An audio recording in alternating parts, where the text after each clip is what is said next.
Hello, hello, hello, and welcome to my YouTube channel. My name is Jameelah, and I am a master manifester. And I hope, one moment.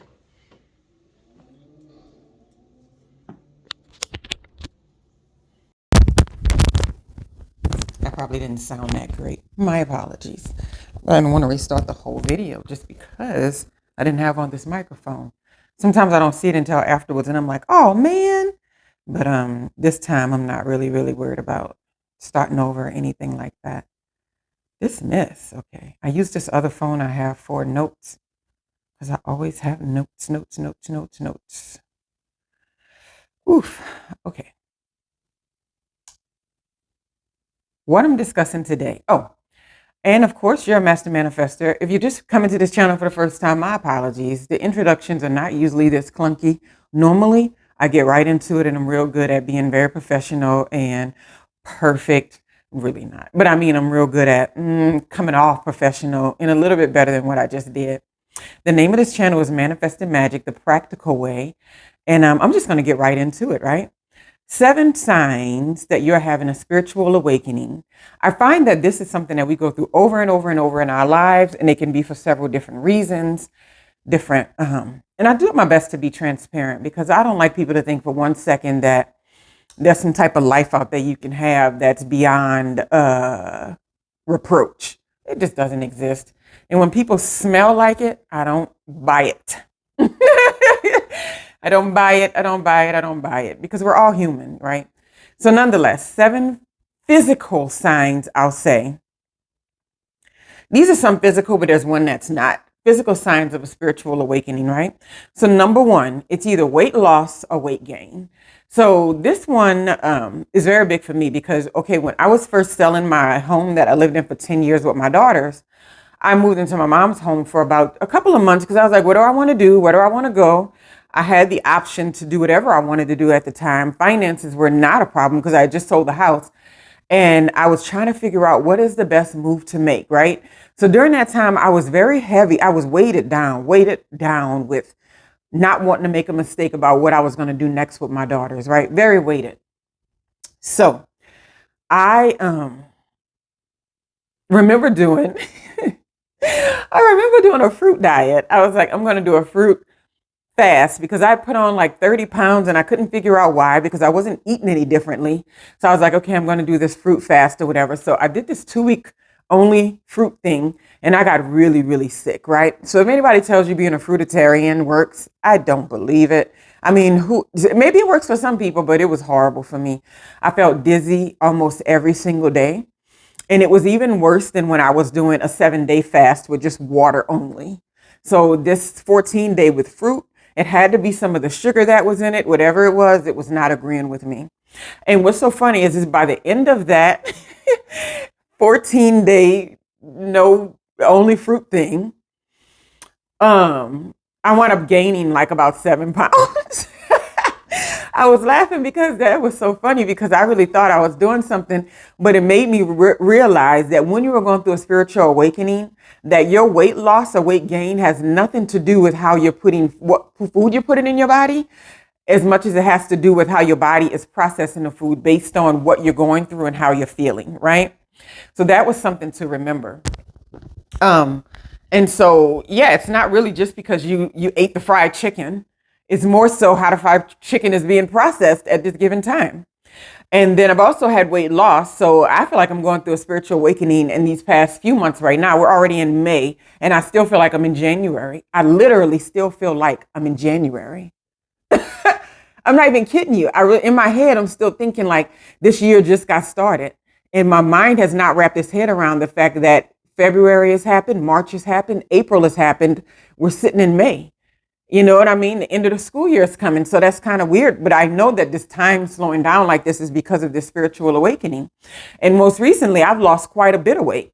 I've lost like 15 pounds more. I've weighed 15 pounds less than what I normally weigh on a regular basis. Right. And I'm one of those people that weigh really heavy. And my height, I'm sure. I got a big head. I got big feet. And so I know that, and I'm kind of muscular. So normally, like when I'm in a size 4 to 6 or like, that looks slender or whatever size, I'm about 155, right? I've never weighed little.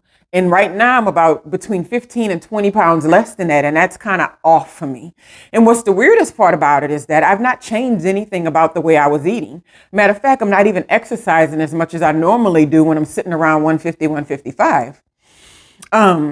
Even when I get on the treadmill and stuff, I just do it to burn energy, but I'm going only like 3 miles per hour. I don't even go that fast. And I'm only doing it for 15 minutes. And my old way was like 30 minutes and it was like 4.5 miles per hour. And it was like, keep up or die. And so even going to the park, I normally would go a lot, but I have not even gone. So I know that it's not anything special that I'm doing.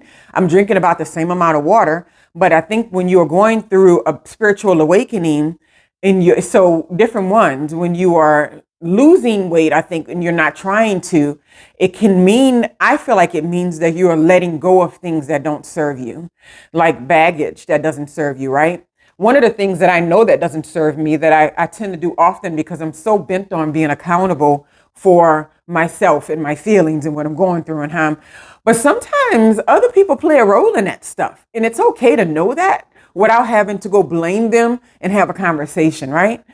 And it may be something that triggered in you, but we're not that independent as people. Like our feelings and who we are, they're not that independent.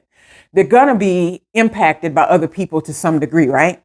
Now, how long we allow that to take us into a depth of despair if somebody says that they thought we were awful and we weren't that great, that's up to us, right? But at the end of the day, you can still acknowledge things that you know don't suit you or things that you know you don't agree with, right?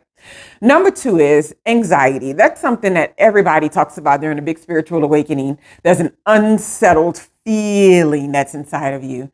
And the reason why it's unsettled is because you're outside of those areas of your normal comforts, right? So, and this is not really anything specific related to comfort of how you, like how you're living or something like a physical condition, right? This is related to comfort in a way that you may not feel in charge of your decisions, or you may not feel like your voice is being heard. And even if that's just to the universe or that's the people around you, that may be something that causes anxiety, right? I know I get deep anxiety when I feel like something that I'm doing is not exactly what I would be doing at that particular time had I not be pushed into doing more. And I'm not really a person that's big on being pushed. I don't like being pushed very much. And some people need to be pushed to be productive, right? I'm not one of those people. So when I'm taking a pace and my pace is slower, it's because it's very intentional, right? So if I'm working on a book, I'm not, I don't need anybody, an accountability partner saying, how many words did you write today? I know how to pump out a book. I know how to pump out 12,000 words a month. Like I've done it several times. And the only thing that holds me up is not doing inspired work, because I don't like doing things that's not inspired and it's just to do it just because. And that's probably why I'm not a professional writer, because I didn't want to just do it to support myself. It's something that I always wanted to just do because I love doing. And even when it sporadically popped up, I can give it all the attention I wanted to, right? So I get a lot of anxiety when I feel like I'm being pushed or I'm being led somewhere that I don't want to be led, right? Or that I'm not sure that I want to be led to quite yet. And a spiritual awakening is a breeding ground for that type of energy. Sadness or anger, that's my 3rd one. So when you go into a spiritual awakening or going through these issues, I wouldn't call them issues. I would call them a regular part of life. But you can experience quite a bit of sadness and anger. And it's mostly because things that used to work don't necessarily work anymore. I just thought about something that's really funny. This is so off subject, but I'm gonna go ahead and get off subject because why not? My daughter, my oldest one, she laughs with her entire body. And I just think, for some reason, a conversation, something we said to each other, it hit me just now. And I was just thinking about how she flops her body around when she laughs at something. You know how most people are contained and they go, ha, ha, ha, like that. This thing falls all over the floor when something is really funny to her. And then she keeps repeating it until the funniness of it is completely drained out. And then she goes, ha, that was funny. And then let her bring it up a week later. She will flop all over again. Not as intensely, but the same way. That's an off subject, but it's nice to see when young people let go and those kind of things. and not be uptight. But sadness or anger is so common because you may have to leave some things behind. You may have to let go of things. You may have to let go of people, places, and things. And some of the anger sometimes comes when you may have been in environments or places and where it was not serving your best, your highest self, and where you were emotionally abusive to yourself or to some degree, or maybe someone else was indirectly and didn't know that they were emotionally abusive.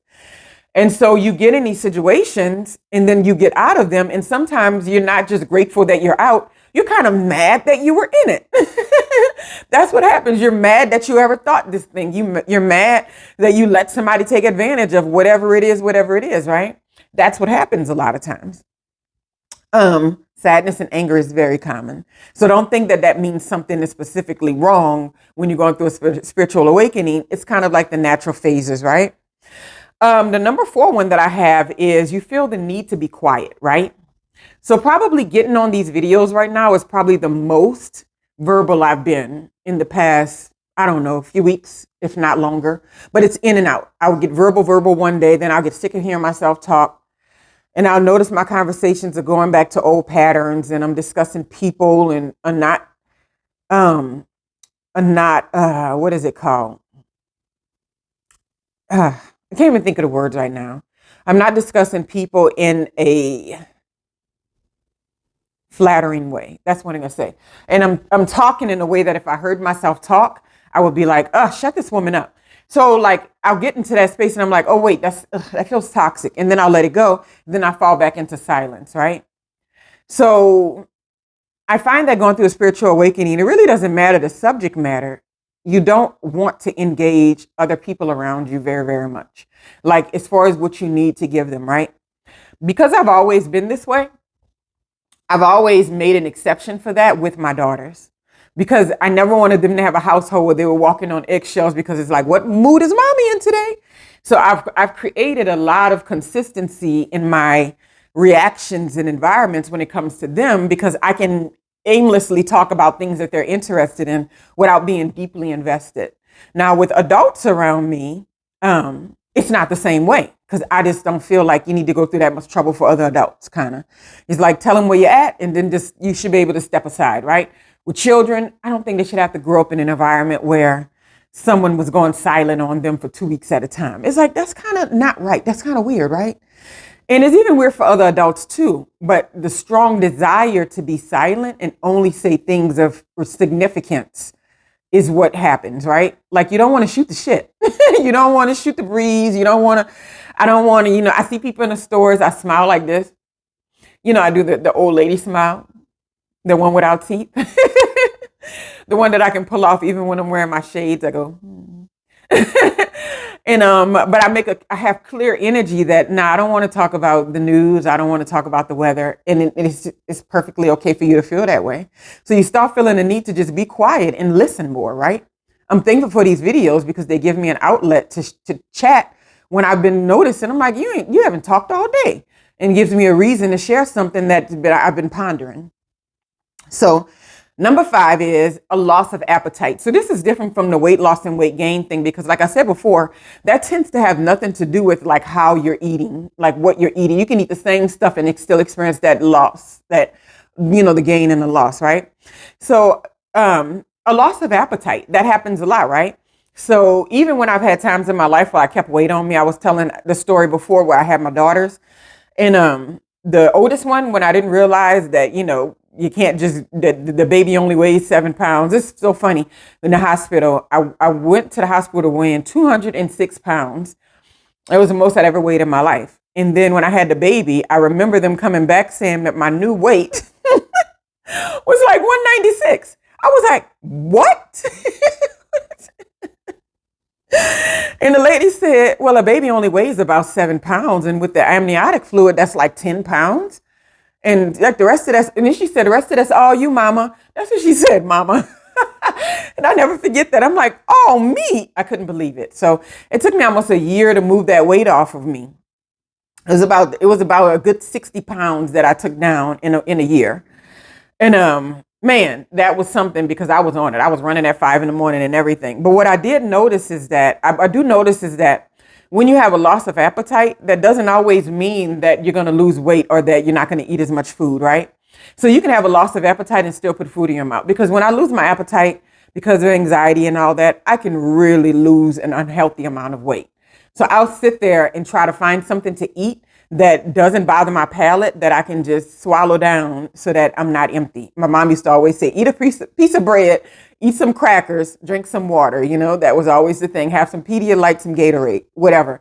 So to make sure that you're not going to waste away. And that's so important. So you'll find that sometimes you just have a loss of appetite and you may have to get yourself to eat, or you might welcome that loss of appetite. Some people do, you know, whatever. Number 6 is you gain a lot of compassion for others. So I tie this into the part of wanting to shut up, right? Especially if you're involved in a lot of conversations. Okay, so I've been transparent about this before, but I'm the kind of person to have conversations with people often. And a lot of those conversations were built on what other people were doing wrong and what they could do in order to fix their lives. I'm not proud of that. But that's a lot of people's conversations. Like so-and-so was like this. Oh, I know what was wrong over there. You don't know nothing. You don't know nothing. You don't know anything about what's going on over there.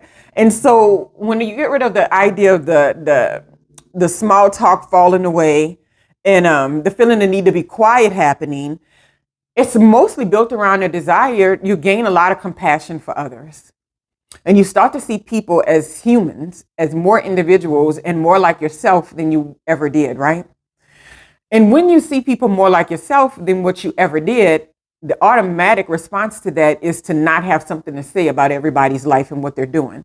You don't have to hold back from it. It's just not serving you. It's not serving anybody. And I'm gonna tell you, when you don't do this kind of thing, it's kind of hard to make friends sometimes because most people bond over talking about what other things people are doing that they don't like and how what they're doing is where it's at. That's common. We don't really come together all the time on what inspires us. And when that happens, it's beautiful. It's amazing. I love it. That's one of my favorite things about YouTube, that you can come together with people that you don't really know that well in comment sections or on their pages where you can meet each other in a place of inspiration as opposed to trying to get away from something or trying to, separate yourself from a toxic environment. And then you run it away from that toxicity and you run into some other toxicity, right? So you begin to gain a lot of compassion for others because you want to bond over things that are healthy and strong and sufficient for where you are in your life, right? And number 7, I have finally, you don't care about stuff. This can be tricky. You need stuff. You need stuff. Somebody should have told me that several times in my life, but I don't regret getting rid of anything. But you need stuff, okay? I just got rid of some beautiful paintings that I got from a friend that they got from Uganda a while ago. And it was some canvas type paintings or whatever like that. It might be in the background of one of my videos, but it's like when they do the art on fabric. And I had the fabric, they were like scrolls. And I had 4 beautiful sceneries from like Uganda. And I thought they were so beautiful. And I hung them up and I'm like, these are kind of souvenirs people should have when you come back. You don't want a keychain because you didn't go, but something like that. And so it was so important for me to hang it up and use it. And then I was watching a video about getting rid of things. And the first thing that popped in my mind was those things. And I'm just like, and I'm no longer friends with the person. And it's no longer that time in my life where I was where I had those things that were important to me. And I'm like, I just don't want to take this anywhere with me anymore. I want it gone, right? So I put it inside of the little trash room over there. And this beautiful little mirror I got from the Goodwill a while ago. It's cute. It has suns and moons and stars on it. But it was just like the old earthy me that had like beads hanging in my doorways when I got my first apartment and a mandala on the wall. And I think that stuff is cute. It's just not where I'm at anymore, right? And I got rid of, and when I was so funny, I went back to throw away trash. That was the first thing that somebody took was my cute little mirror. I was like, she's gone. And I didn't even care. So that's what I mean by you don't care about stuff, man. Like you don't care about attaining anything. You don't care about gaining anything. That's like you don't mind gaining things, right? Because I can honestly say I enjoy things and I really still like clothes, but I don't accumulate them like I used to. But you just don't care about stuff. This is kind of the thing I was talking to someone about. I was trying to push myself to want to buy a house after I sold the one that I was in with when I was married. I was trying to push myself to want to buy a house, and I had all the money in the world to buy one, especially when I first sold the house. And, I might have had $5,000 and something on my credit report that needed to be, fixed. And I did that. And my credit score was right where it needed to be. But I couldn't force myself to go and sign a contract to own anything. For some reason, there was a larger part of me that felt like we don't own anything. Now, I understand the practicalities of owning things and the importance of it in this world and stuff. And so I don't crash on it at all. But you can't help but notice the feeling of not wanting to have anything. It's like not wanting to, like everything I look at now looks like junk all the time to me.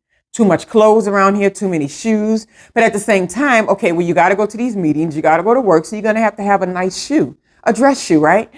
So it's like knowing that you won't care about the stuff at the same time, not just going to get rid of everything because the mood hits you. That don't work, because all you're going to have to do is rebuy it.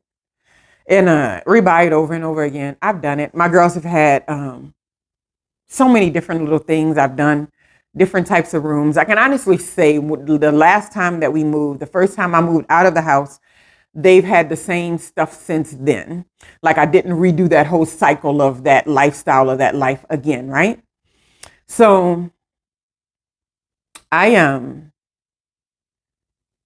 not in a place where I'm attacked. Like I could literally take my passport and one suitcase and walk up out of this place and like never look back. Right. I've gotten rid of all my books several times. The last time when we moved here, I was like, I'm not taking all these sad sociology books with me. I don't even want that stuff on my shelf. It's like, I get it. I've learned these things. I can teach it. I'm fine. I don't need all these books on my shelf.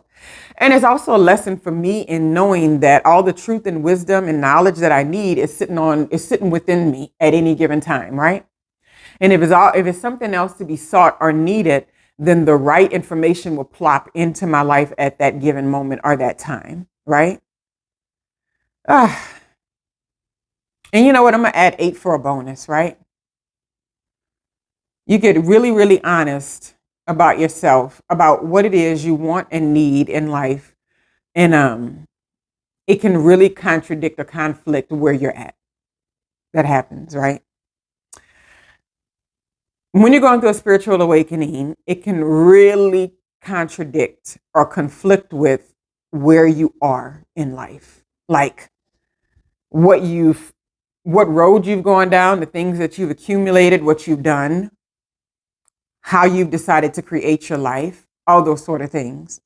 Like when I was completely over what I thought higher ed was and academia was, and I was like, flush it down the toilet, it doesn't define me or whatever. I had already had 2 master's degree, a bachelor's degree, an associate's degree, and I was knee deep into my PhD.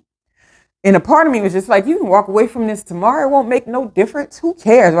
But there was something very practical about it that I knew that I wasn't going to ever feel good about if I just kept on trucking along in life and just didn't conquer that final mountain as it relates to academia.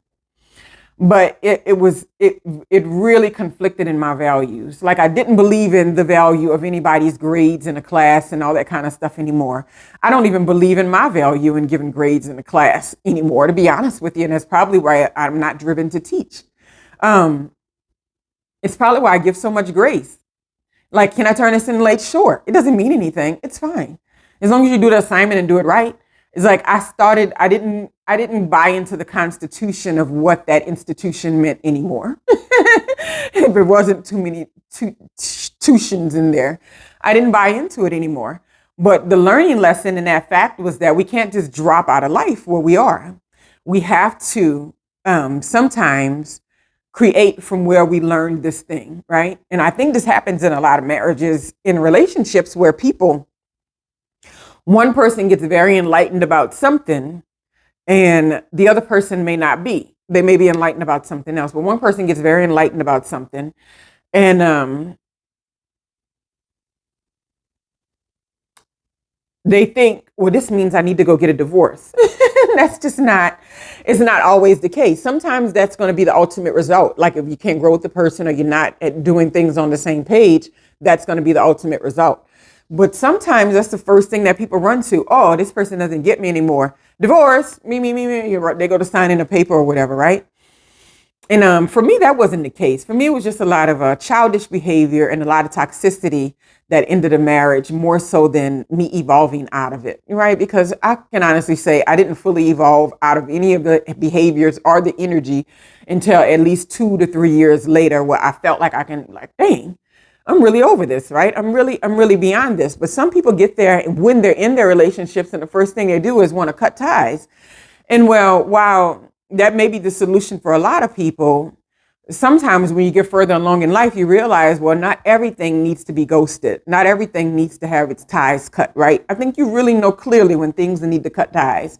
But you'll notice that in a lot of environments, what you now understand about what you're doing is not it's not in alignment with what you are a part of. And it makes you a double-minded person to an extent. And you have to be willing to accept some double-mindedness about yourself. In accepting your own hypocrisies and your own double-mindedness about yourself, you no longer get to hold other people to such a high standard because it doesn't make sense. If you can be a hypocrite and you can be double-minded and you can live in one world but not completely agree with all the aspects of the world, you have to know that other people are doing the same thing too, to some degree. And so it just really puts you in a place of, well, I don't have nothing to say about nobody. I don't, you can't be a shit talker no more. It just don't work like that. You can only deal with what's happening in your space and what you're dealing with. And when people talk like that, you just can't latch on to it the way you used to. And then you also realize you're equal with everybody. There's nothing that you're bringing to the table more than anybody else. It's like, even if you have more money or even if you have more education or something like that, you can't collaborate and teamwork with people and be in coexistence with people unless you find something to make y'all equal. It's something to equalize you all. Other than that, it's always going to be one person dragging another person along, or one person feel like they're being talked down to. I tried it in the first marriage. I didn't get it at the time, but now I get it.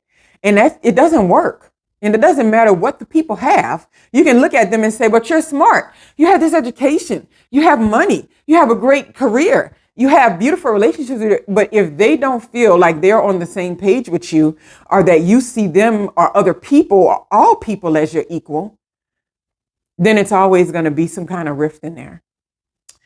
And I hate to say that, but it's just kind of true, right? So you have to find a way to get on the same level and same page as people, even people that you see are flawed, even people that you see have issues and they need to be better, they need to do better. If you go around acting like their behavior was just so far away from what it should be, then you're trying to say that your behavior is pretty doggone perfect. And who wants to deal with that kind of burden, right? Let me tell you, perfect people they fall from high distances. And I don't like to watch it. It's sad to me when I see people that didn't know that they were putting themselves above everything else fall. I don't like to see it. It makes my stomach turn because I know what they're feeling, right? And I know the internet likes to act like they like to see it. They can't wait until a celebrity is down in the dumps or something happens and people are like, good for them. And I'm like, that's so unevolved. Because if you've ever fallen like that, you would never wish it upon anybody else. And you can clearly see sometimes when people are not filling out these areas, or you feel like they're not. And maybe you're wrong, but it just feels that way. Nonetheless, it makes you a lot more relatable. Yes, it makes you a lot more relatable, right? I have on a shirt. It's kind of sinking in here. It's making it look like I'm not wearing nothing today. Anyway, I hope y'all are having a wonderful day. This video went like, what? I never do 30-minute videos. I had a lot to say today. Anyway, I hope y'all are having a wonderful, wonderful day. And those are just my signs you're going through a spiritual awakening, right? The other side is always beautiful. The other side is always beautiful. The other side is always beautiful. And have a wonderful, wonderful day.